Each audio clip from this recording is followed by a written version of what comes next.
저는 고독한 말씀을 가지고 내가 그리스도인입니다, 이런 제목으로 은혜를 나누겠습니다. 우리가 신앙생활을 하면서 분명히 알아야 할 것은 우리가 생각하는 것보다 하나님께서 가까이 계시고 또 주님께서 너무나 우리를 잘 아신다는 겁니다. 누가복음 오늘 12장 7절입니다. 너에게는 심지어 머리털까지도 다 새 신발이었나니 두려워하지 말라. 너희는 많은 참새보다 귀하니라. 하나님이 우리에 대해서 아주 자세하게 아신다는 표현으로 머리카락 귀를 통해서 바로 새 신발이었다 이렇게 말합니다. 우리 앉고 서는 것, 말하는 것, 신음소리 하나까지 다 아시는 주님이십니다. 우리 시편 139편 1절입니다. 야훼 주께서 나를 살펴보셨으므로 나를 아시나이다. 주께서 내가 앉고 일었음을 아시고 멀리서도 나의 생각을 밝게 하시오며 나의 모든 길과 내가 눕는 것을 살펴보셨으므로 나의 모든 행위를 익히 아시오니 야훼여 내 영의 말을 알지 못하는 것이 하나도 없으시니이다. 그래서 우리는 평소에 말을 잘해야 합니다. 말하는 대로 하나님 응답하시고 말하는 대로 하나님께서 우리 삶을 이끌어 가십니다. 어제 우리 사모님과 나는 그런 얘기를 했습니다. 다윗은 하나님의 법궤가 다윗성으로 들어올 때 다윗이 너무너무 기뻐가지고 하나님의 법궤에서 춤을 췄어요. 춤을 추다 보니까 어떻게 다윗이 입었던 한나라 왕이 입었던 이 바지가 내려왔나 봐요. 그러니까 청와대 위에서 창문으로 보고 있다가 그 아래 미갈이 마음속으로 입술로 하는 것이 아니고 마음으로 그 남편을 폄하합니다. 아이고 왕이 채신머리 없이 꼬라고는 이렇게 했는데 그 사무엘하 17장 맨 끝절에 된 얘기를 합니다. 미갈이 사는 동안에 자녀가 없었더라 이렇게 말합니다. 우리가 어디 있든지 무엇을 하든지 다 아시는 주님이십니다. 우리 하나님은 우리 생각과 행위와 모든 입술의 말도 다 아신다는 겁니다. 우리가 믿는 하나님은 그처럼 우리를 사랑하시고 돌보고 계십니다. 그런데 우리 인간은 그런 하나님을 없다 이렇게 말합니다. 영국의 어느 버스에 무신론자들의 강구가 뉴스가 됐습니다. 신은 없다. 그러니 걱정을 그만하고 너의 인생을 차에다가 이렇게 했답니다. 이런 문구가 세조로 유행하면서 우리나라에도 비슷하게 또 유행했던 적이 있습니다. 물리학자 아인슈타인 말을 인용해서 버스 광고에 이런 얘기를 했습니다. 나는 자신의 창조물을 심판한다는 신을 상상할 수도 없다. 이런 것을 다루던 때가 있었습니다. 우리 마지막 때가 되어갔기 때문에 무신론자들이 그 이단들이 있는 읍성을 부리면서 또 우리 믿는 자를 폄하하고 있습니다. 아주 노골적으로 하나님을 대적하고 있다는 겁니다. 우리 성도는 어떤 시각으로 우리 봐야 할까요? 우리는 성경에서 해답을 찾아야 합니다. 우리 시편 14편 1절입니다. 어리석은 자는 그의 마음에 이르기를 하나님이 없다는도다. 그들은 부패하고 행실이 가증하니 선을 행하는 자가 없도다.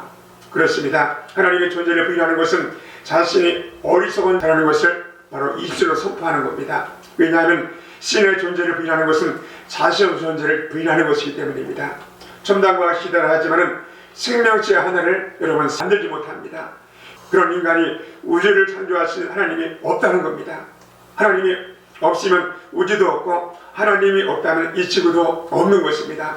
그러니 참 얼마나 어리석은 그들의 입술의 표현입니까? 그렇기 때문에 우리 주님을 인정하는 것이 얼마나 중요한지 알아야 합니다. 오늘 본문 우리 8절입니다. 내가 또한 너에게 말하노니 누구든지 사람 앞에서 나를 시인하면 인자도 하나님의 사자들 앞에서 그를 시인할 것이며 사람 앞에서 나를 부인하는 자는 하나님의 사자 앞에서 부인을 당하리라. 그렇다면 여기서 주님을 시인한다, 예수님을 시인한다는 것은 무엇을 말하는 것일까요? 한번 살펴보면서 은혜 나누기를 바랍니다. 첫 번째로 예수님을 시인한다는 것은 첫 번째로 예수님을 내 주인으로 인정하는 겁니다. 그 집의 주인으로 인정하는 것과 똑같습니다. 사람들 앞에서 주님을 시인하는 사람으로 살아갈 것인가 아니면 주님을 부인하는 사람으로 살아갈 것인가 결단하는 것입니다. 이 본문에서 시인하다는 이 말은 헬라어로 동의하다, 인정하다, 고백하다 이런 뜻이 포함되어 있습니다. 이 말은 어디에서 무엇을 하고 살든지 예수님이 나의 주님을 고백할 수 있는 사람이 되어야 한다는 말입니다. 좀 더 구체적으로 말하면 나는 하나님의 자녀입니다. 나는 그리스도인입니다. 나는 예수 믿는 사람입니다. 당당하게 말할 수 있는 사람이 되어야 한다는 겁니다. 그리고 이 부인한다는 말은 헬라어로 부끄러워하다, 이 창피스럽게 여기다 이런 말입니다. 사람들 앞에서 예수님이 내 주인이다라고 시인하는 것을 부끄러워하는 것입니다. 결국 예수님을 부인하는 사람은 예수님을 부끄럽게 여기는 사람입니다. 그런 사람을 주님도 하나님의 사자들 앞에서 모른다고 할 것이다 오늘 말씀하십니다. 주님은 지금도 우리에게 이렇게 묻고 계십니다. 너는 나를 부끄러운 존재로 여기느냐, 나를 자랑스럽게 여기느냐, 이렇게 묻고 계십니다. 우리는 어디에서 무엇을 하든지 이 질문에 하며 사는 사람이 되어야 합니다. 이 성경에 하나님의 사람으로 인정받는 사람이 많이 등장을 합니다. 대표적인 몇 사람을 떠보면 창세기에 에녹이 나옵니다. 에녹은 하나님과 동행한 사람입니다. 그래서 하나님의 그를 이 땅에서 죽지 않고 상체로 그냥 데려가십니다. 둘째로 노아입니다. 그는 당대 의리다 이렇게 말합니다. 그래서 하나님이 온 세상을 심판할 때 그의 가족만 살리시고 새로운 또 역사를 시작했던 바로 이 노아 가족입니다. 세 번째로 이 다윗입니다. 그래서 우리 성경의 다윗은 내 마음에 합한 사람이라 이렇게 하나님이 인정한 자가 다윗입니다. 이 사람이 저 사람은 내 마음에 들어해도 대단한 것인데 하나님이 내 마음에 드는 사람이라고 했으니까 얼마나 대단한 사람입니까? 그래서 사도행전 13장 20절에 다윗은 이렇게 칭찬합니다. 패하시고 다윗을 왕으로 세우시고 증언하여 이르시되 내가 이세야 할 다윗을 만나니 내 마음에 맞는 사람이라 내 뜻을 이루리라 하시더니 내 마음에 맞는 사람, 내 마음에 합한 사람이다 이렇게 말합니다. 그러니 하나님이 주시는 복을 엄청나게 누리는 것을 보게 됩니다. 이 성경에 보면 다윗처럼 위대하게 쓰임받고 다윗처럼 그렇게 복을 받은 자가 없습니다. 요한일서 4장 15절입니다. 누구든지 예수님을 하나님의 아들이라 시인하면 하나님이 그의 안에 거하시고 그도 하나님 안에 거하시느니라. 주님이 내 주인이십니다. 그러면 하나님의 영이 내 안에 거한다는 겁니다. 예수를 구주로 시인하는 것이 이렇게 중요합니다. 성도 여러분, 여러분은 자신이 주님의 사람이라는 것을 입술로 시인하며 내가 그리스도인입니다 라고 분명하게 밝히고 살고 계십니까? 어느 이 대기업의 회사에 이 상무님이 계셨는데 이 상무님이 장로님이라고 하십니다. 그런데 신회 모임에 이 장로님이 안 나오신답니다. 그래서 신회 회장이 장로님이 나오면 신회가 활성화될 텐데 하면서 기도하는 중에 그 장로님 교회 담임 목사님을 만났습니다. 그래서 담임 목사님에게 장로님이 신회에 나오도록 도와달라고 그 교회 목사님에게 부탁을 했습니다. 점심시간에 대해서 식사 대접을 밖에 나가서 하겠다고 했는데 담임 목사님이 이것을 거부하고 구내식당에 가자고 바빠오기 위해서 회사 구내식당에 가서 식사를 하게 됐습니다. 식판에 음식을 담아서 이제 직원들이 밥을 먹으려 하는데 이 목사님이 대표로 기도합니다. 일어나서 큰 소리로 이렇게 대답했답니다. 하나님, 우리 장로님이 다니는 회사를 축복해 주옵소서. 축복했답니다. 주변의 모든 직원들이 다 알도록 기도를 큰 소리로 했답니다. 그 다음부터 그 장로님이 신에 열심히 나오셨다고 합니다. 장로님이 장로 신분을 승리고 회사에 다녔던 것입니다. 그런데 다 들통이 난 것입니다. 성도 여러분, 주님은 말씀합니다. 오늘 8절입니다. 누구든지 사람 앞에서 나를 시인하면 인자도 하나님의 사자들 앞에서 주를 시인할 것이요 사람 앞에서 나를 부인하는 자는 하나님의 사자들 앞에서 부인함을 받으리라. 이 말씀의 의미는 지금 자신의 믿음이 사람인지 믿음의 사람이 아닌지 잘 살펴보라는 겁니다. 우리 마지막 때는요 별별 사람이 다 있어요.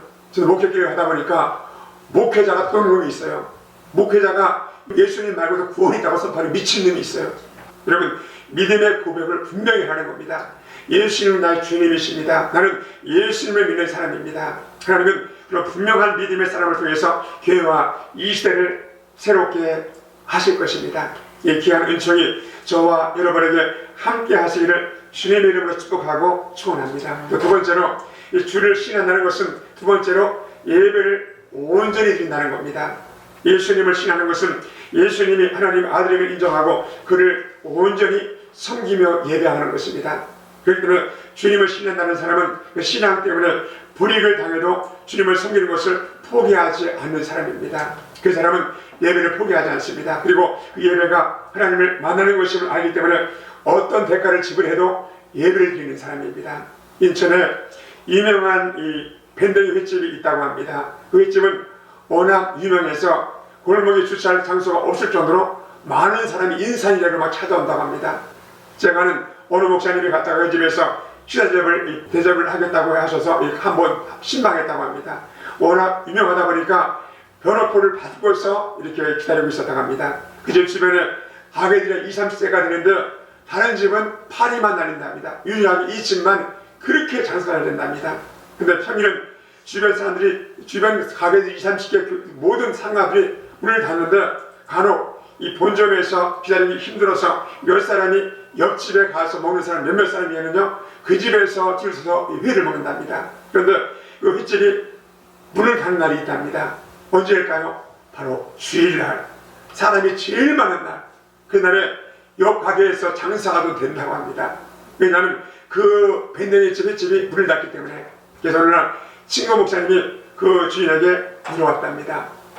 집사님, 아는 집사님, 주일날 장사하면 하루 매상이 몇 천만 원 올라갈 텐데 어떻게 문을 닫을 수가 있나요? 하니까 그 안주 집사님 주인이 하는 말, 이런 말입니다. 목사님, 우리 하나님은 돈보다 더 귀하신 분입니다. 이렇게 얘기했답니다. 그 얘기를 듣고 목사님이 서울로 오면서요, 우리 시대에 저런 사학가가 있구나, 세상에 저런 믿음의 사람이 있구나 하면서 마음이 뭉클하고서 막 눈에서 눈물이 났다는 이런 간증이 있습니다. 그렇습니다. 우리가 드리는 예배가 그렇게 훌륭한 주님이 받으시는 예배가 되기를 축복하고 축원합니다. 하나님은 이런 예배를 찾고 계십니다. 성령과 진리로 예배하는 자, 성령의 빛들로 예배하고 말씀에 사로잡혀 예배하는 자를 찾고 계십니다. 요한복음 4장 23절입니다. 아버지께 참되게 예배하는 자들은 영과 진리로 예배할 때가 오나니 곧 이때라 아버지께서 자기를 이렇게 예배하는 자들을 찾으시느니라. 성도 여러분, 여러분이 드리는 예배가 매주 드리는 형식적인 예배가 되지 않기를 바랍니다. 저도 여러분 30년 동안 이렇게 울고 먹었으니까 여러분 설교가 얼마나 많이 있습니까? 저 우리 교회 뒷곁에 가면요 설교 이 박스가 몇 박스가 돼요. 근데 그 배가지고 이렇게 다시 한번 물에 집어넣어서 이렇게 튀겨서 나올 수 있잖아요. 절대 하지 않습니다. 새롭게 매일매일.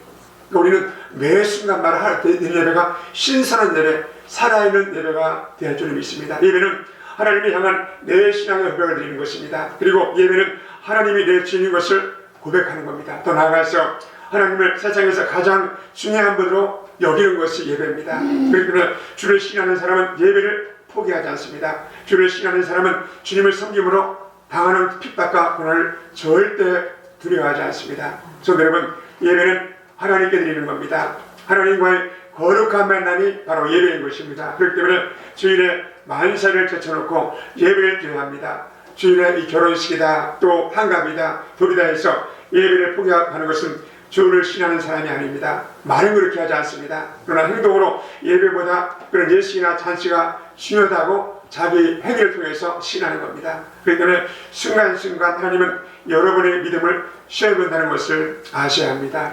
여러분이 정말로 여러분 무엇을 더 사랑하고 계시나요? 우리 마태복음 10장 37절입니다. 아버지나 어머니를 나보다 더 사랑하는 자는 여기 합당치 아니하고 아들이나 딸을 나보다 더 사랑하는 자도 여기 합당하지 아니하며. 이 아버지나 어머니를 사랑하지 말하는 것이 아닙니다. 아들이나 딸을 사랑하지 말하는 것이 아닙니다. 그보다도 하나님을 사랑하는 것입니다. 합당치 않다는 것은 인정하지 않겠다는 겁니다. 그러니 하나님께서 그런 사람은 귀히 여기지 않는다는 것입니다. 그렇기 때문에 주를 하나님의 아들로 신하는 사람이라면 예배를 위해서 어떠한 대가를 치르시는, 어떠한 어려움도 대가를 다 치르시며 아버지의 인정받는 예배를 드리시는 여러분 다 되시기를 바로 예수님의 이름으로 축복하고 축원합니다.